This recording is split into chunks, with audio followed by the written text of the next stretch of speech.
let's start where I think the story starts. I will stand corrected if it starts somewhere deeper and weirder than this. But for now, as far as we understand it, the story starts in Seminole County, Florida. So Seminole County, Central Florida, Orlando metro area, northeast from there out towards the Space Coast. For reasons unknown to man, in Seminole County in the 2016 election, Seminole County voters, in their infinite wisdom, decided that they would replace their county tax collector with this young man. 31 years old at the time he was elected, no prior record of public service. And we now know from audits and investigations that he really hit the ground running as soon as he won that office in 2016 and was sworn in 2017. One little glimpse of how this is going. This guy, as I said, young man, first time in public service. He was 31 years old when he was elected. He had just been married a couple of months before he was elected. He was married in mid-2016. After he won the election in November 2016 and got sworn in early 2017, he apparently hired and started to pay with public funds 6 different people who had been part of his wedding party the previous year. I'm not sure that's how you're supposed to staff up the tax collector's office. An Orlando Sentinel investigation found that he issued $1.9 million in contracts from his office to people who were his own close friends and business partners. Again, this is the tax collector's office. A county audit later found that for some reason, within months of taking office, he also started spending public money for that office on guns and ammunition and body armor and drones. The tax collector's office in Seminole County, Florida needs drones? Okay. Also, by June 2017, so he's still only in office a few months, he proclaimed that he and his employees in the county tax collector's office would henceforth all be carrying guns. He wanted them to wear their guns at work to go along with their tax collector's office badges.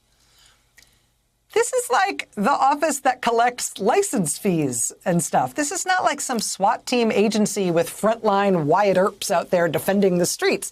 But the new guy elected to that office, after hiring all his groomsmen to come in and run the place, buys all these guns and body armor and ammo and drones, tells everybody in the office they all need to wear guns at work to go along with their badges. Why did he want that? I don't know for sure. But within a few short months, he personally had pulled over a woman driving who he decided might have been speeding. But it gets better. There's also the part where while working full-time as the elected tax collector for that county, he set up a for-profit business inside the tax collector's office to do blockchain something. What was the company actually going to do? It does not matter. He set up his own private for-profit company, running it from inside the county tax collector's office. And in setting up that private for-profit company, he decided he needed $65,000 in brand new computer servers to run his new private company. And then he billed the county for those computer servers. And just to put some icing on this particular part of the cake, the audit in the county later found that he was such a genius at this stuff that when he installed those servers that he billed to the taxpayers, when he installed those servers for the private company he was going to run out of the tax collector's office, he installed them wrong and thereby set the office on fire. Ta-da! So, Seminole County, Florida, congratulations on your excellent choice for a new public official in the 2016 elections. Along the way, the Orlando Sentinel reported on his frequent anti-Muslim social media posts and his posts posing with far-right white nationalist types. He ended up posting things online about his friendship with President Trump's longtime political advisor and convicted felon, Roger Stone, who you see on the left side of your screen there, as well as the Trumpiest of all Trumpy Republican congressmen, who you see in the center there, Florida Congressman Matt Gaetz. But where things get rough for the Seminole County tax collector is June of last year. Federal agents come to his house to arrest him for, among other things, allegedly stalking a local man who was going to run against him for county tax collector. Yeah, how dare anyone run against him for tax collector when our hero was doing such a great job in that office? Have you seen the way they wear their guns now? To try to derail his potential opponent's campaign, the tax collector guy, according to prosecutors, arranged for a false rape accusation to be made against the man, which was then sent to the school at which the guy worked. The same allegation was then hyped and circulated by a network of fake identity social media bots and accounts, apparently controlled by a local guy from the Proud Boys and associated with Roger Stone. Prosecutors say the tax collector guy also created a fake Twitter account in the name of the guy who was running against him, and then he falsely posted things on that Twitter account in which he was claiming to be the guy running against him and also claiming to be a proud segregationist and a white supremacist. But it was all fake. It was the tax collector guy who set up this Twitter account. It was a hit job. All set up by our hero, the armed-to-the-teeth, fire-setting, wedding party-hiring tax collector of Seminole County. So federal agents show up at his house last summer to arrest him on these stalking charges. And things get worse from there, because what do they find when they come to arrest him at his house? I will read it to you directly from the Orlando Sentinel at the time. Quote, the day he was indicted for stalking a political rival, Joel Greenberg had several stolen IDs in his work vehicle, a pair of fake IDs in his wallet, and materials for making more in his office. Evidence he was regularly abusing his position to steal unwitting constituents' identities, according to federal authorities. Inside the tax collector's work vehicle, agents found his backpack, which held 3 licenses from Canada, Virginia, and Florida, belonging to Seminole County residents who had recently obtained new Florida licenses. Employees of the tax collector's office told agents they'd seen Greenberg taking surrendered licenses from the agency's shred basket prior to their destruction. Do you have any idea how many things could go wrong all at once if you just elected the wrong guy tax collector of all things? Who knew what mischief could be made out of a single job like that? But that Orlando Sentinel headline about him stealing people's IDs, allegedly, through his last day in office, that ran in the Orlando Sentinel in July.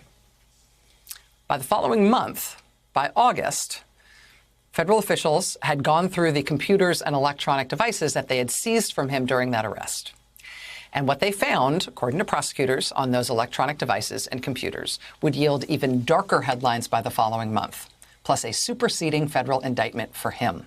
By August of last year, this was the headline in the Orlando Sentinel. Former Seminole tax collector Joel Greenberg facing sex trafficking charges? Quote, Joel Greenberg is facing sex trafficking charges related to a girl between the ages of 14 and 17 and is also accused of illegally using a state database to look up information about the girl and other people with whom he was engaged in, quote, sugar daddy relationships, according to an indictment filed Friday by the U.S. Attorney's Office. Quote, the former Seminole County tax collector used his access as an elected official to a state database to look up information about the minor victim. The database in question is the Florida Driver and Vehicle Information Database. He allegedly looked up information about the girl in that database, including her photo and her driver ID number. He also, according to the indictment, used the database to look up other people with whom he was, quote, engaged in sugar daddy relationships. That's the phrase that's used in the indictment. The Orlando Sentinel helpfully points out, quote, a sugar daddy is a term that refers to a wealthy man who dates a younger woman and gives her gifts in exchange for companionship or sex. Again, the alleged victim here is a teenage girl. Per the Orlando Sentinel, quote, Greenberg used the state database for prohibited purposes, including to produce a false identification document and to facilitate his efforts to engage in commercial sex acts. Now, the tax collector guy did quit his job after he was arrested. He has pled not guilty to all of the 14 federal charges he's now facing, including the sex trafficking of a child charges. He was out on bail after he was charged last summer, but last month, the judge overseeing his case jailed him for violating the terms of his bail. So he is now in jail, and he is scheduled to go on trial in Florida in June. So I know, happy Tuesday. Blech, this exists. I'm sorry. But now, tonight, on the front page of the New York Times, we get the national kick in the teeth that comes with this story. This is the headline tonight on the front page of the Times. Quote, Florida Congressman Matt Gaetz is said to be investigated over possible sexual relationship with girl age 17. Quote, Representative Matt Gaetz, Republican of Florida and a close ally of former President Donald J. Trump, is being investigated by the U.S. Justice Department over whether he had a sexual relationship with a 17-year-old and paid for her to travel with him, according to 3 people briefed on the matter. Investigators are examining whether Congressman Gaetz violated federal sex trafficking laws. A variety of federal statutes make it illegal to induce someone under the age of 18 to travel over state lines to engage in sex in exchange for money or something of value. The U.S. Justice Department regularly prosecutes such cases, and offenders often receive severe sentences. It was not clear how Congressman Gaetz met the girl, believed to be 17 at the time of encounters about 2 years ago that investigators are scrutinizing.